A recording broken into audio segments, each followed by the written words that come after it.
Hi, everyone. My name is Jeff Stahman, Global Head of Investor Coverage here at Antares in New York. AI is changing how investors think about software. It's all over the headlines, and investors are asking what this means for private credit portfolios. Antares has underwritten software for decades. Software is meaningful but measured in the portfolio, with historically resilient recurring cash flows. The key question isn't whether AI creates change. We all know that change is coming.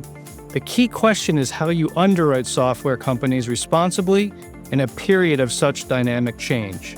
The conversation that follows is with Antares' Deputy Chief Investment Officer, along with senior underwriting leaders on our team. They'll outline Antares' approach to evaluating software and AI risk, an approach grounded in investment team frameworks that guide underwriting and ongoing risk management. So without further delay, over to Shannon Fritz, our Deputy CIO. Welcome, everyone. My name is Shannon Fritz, and I'm Deputy Chief Investment Officer at Antares. I'm joined today by two experienced and long-tenured Antares senior underwriting professionals, Dan Landis, Managing Director, and Philip Smith, Senior Vice President. Today, we look forward to having a discussion on how Antares thinks about enterprise software in an AI-enabled and evolving world. So let's get started. Dan, I'll begin with you. With all the recent headlines, why wouldn't an investor or advisor avoid software exposure altogether just to be safe? Yeah, hey, Shannon, it's a great question. I think it's a really important question. And starting with the conclusion, we do think that having exposure to enterprise software companies is important for investors. So software companies comprise about, call it 4 to 5% of US GDP. They're recession-resistant businesses. They have recurring revenue, high margin and high cash flow profiles. And then importantly, our book of software deals have low loan to value. And that really matters when you think about all the valuation shocks, right, that we've seen in the public markets in recent times. And just to put some numbers to that, if we modeled a 20% reduction in valuation of our software portfolio, our LTVs remain at, call it 40 to 45%, which is a very manageable number. And then moving on from that, if we think about actual performance of software businesses, so as I say that, I mean sales, the historical sales and EBITDA performance of these companies, we've seen software deals perform favorably to non-software deals over time. So the percentage of our software deals that end up on our watch list is lower than the percentage of non-software deals that end up on our watch list. And if you do that same kind of thought process for actual losses, it's the same story, software being lower than non-software. So what our view is that software is a very sizable part of the U.S. economy. It's an important part of the U.S. economy, and we don't think that investing in software has to be an all or nothing proposition. Yeah, thank you, Dan. Very helpful perspective. Claude, Anthropic's next generation AI assistant, released new agentic AI capabilities. How does this impact enterprise software? Does this mean the end of enterprise software? Yeah, Shannon, there are lots of predictions about this, as you know, reading the news, everything ranging from on one side, AI is going to take all jobs and eat enterprise software, all the way to the other side where some are saying AI is sort of an overhyped pattern matching tool. And like most things in life, in Antares, we think the long-term reality is likely somewhere in between. So there are some use cases today undeniably being materially impacted by AI. Thinking about things like customer support with AI-powered chatbots, software development with AI-powered vibe coding, and we think anything that is consistent, repeatable tasks, it's at risk of being automated by AI. So that said, though, we think most businesses are going to continue to benefit from enterprise software for use cases that are complex, that are very well integrated, and very importantly, they're delivering a strong return on investment. They work well, and they're AI enabled. So our view is that AI presents risks, but it also creates some opportunities, and AI is not the end of enterprise software. Great. Thank you, Dan. Helpful. There's clearly a spectrum, as you outlined. Next, why don't we talk through a few ways that AI could impact existing software vendors? There are three core ways that AI could impact an enterprise software vendor. The first is a client finding a new, cheaper, sort of more efficient AI-first software vendor, so a startup, right? The second is by building it themselves, so sort of an in-house, option. We think in both of these scenarios, established software vendors have an edge. And what's the why behind that? The why really is that all of these players have access to the same underlying AI models. The existing software vendors have pre-existing client relationships, so they already own those relationships. And very importantly, the existing software vendors often have the data that is proprietary to train the AI. And they've developed complex workflows over time that really make switching difficult. So those are a few reasons. And if we think about a hypothetical world of unlimited time and unlimited financial resources, absolutely, companies could certainly automate many of their tasks with AI. But we live in that world of finite time, finite financial capital. So our view is that we think successful companies are going to continue to focus that finite time and finite capital on their differentiation. Then they're going to leverage enterprise software vendors who have an AI-enabled solution to help them automate those portions of their business that aren't related to their differentiation. And then to touch on the third points, I had mentioned three. The third way that AI could impact an existing enterprise software vendor is the potential for pricing model changes and seat reductions. So vendors, of course, they're incorporating AIs that exist today, and they're really working on how to communicate the value and return on investments to clients.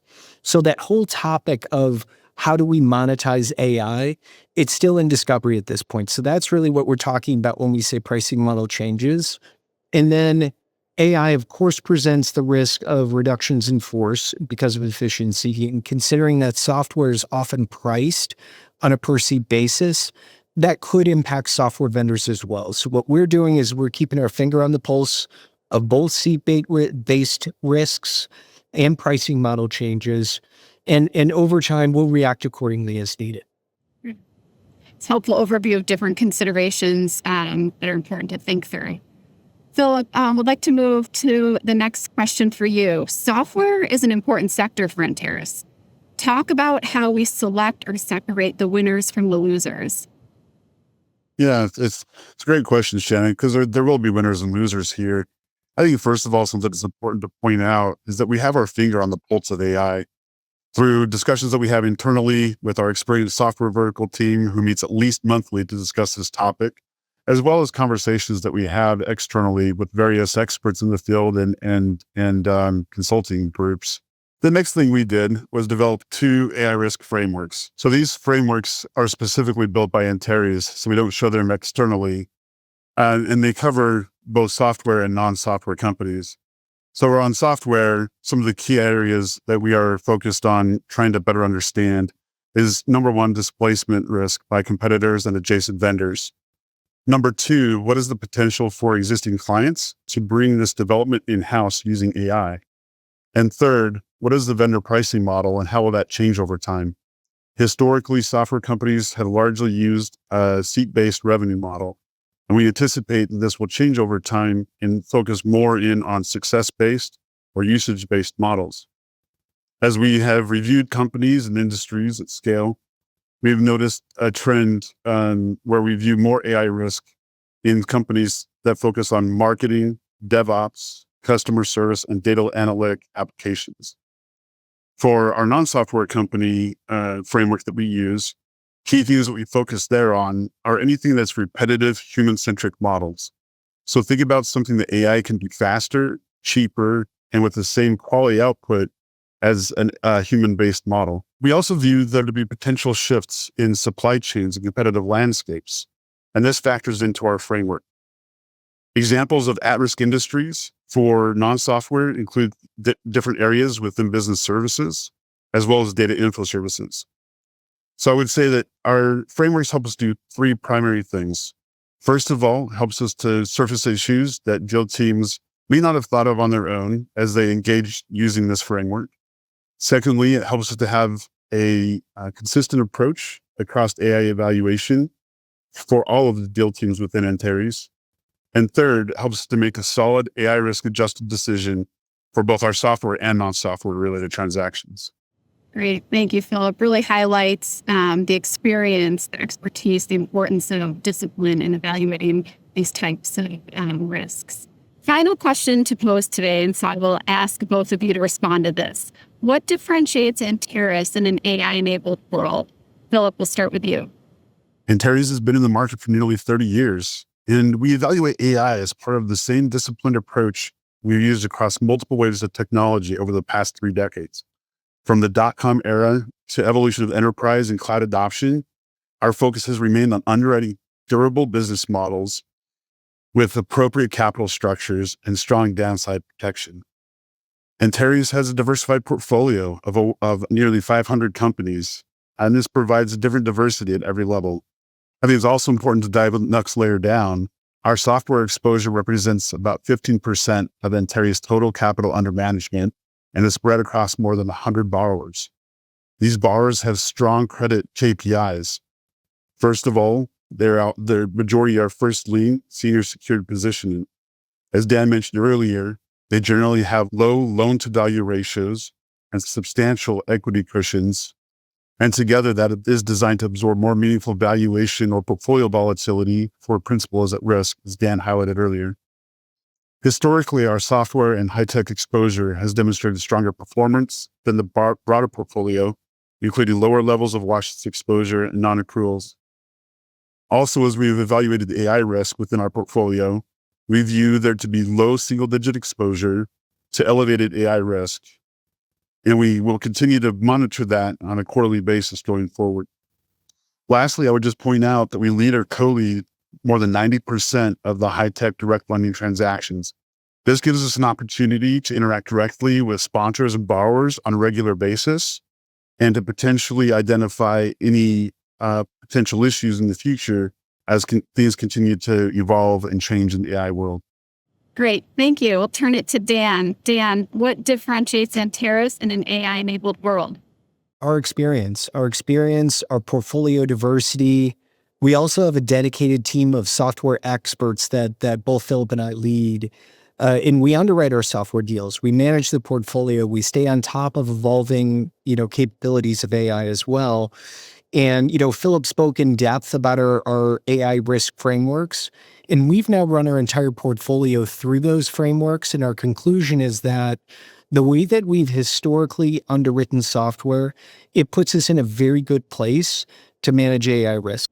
Thank you, Dan and Philip. I believe this has brought together a very insightful and informative discussion. Clearly, AI is evolving quickly. We expect that evolution to continue. Our focus at Antares remains the same. For 30 years, we've underwritten evolving risks. We've built portfolios to withstand headwinds and changes. Disciplined underwriting, thoughtful portfolio construction, and a structured approach to evaluating technology risk. We believe that experience, diversification, and a consistent credit framework has positioned us and will continue to position us to navigate change responsibly. So thank you for joining us.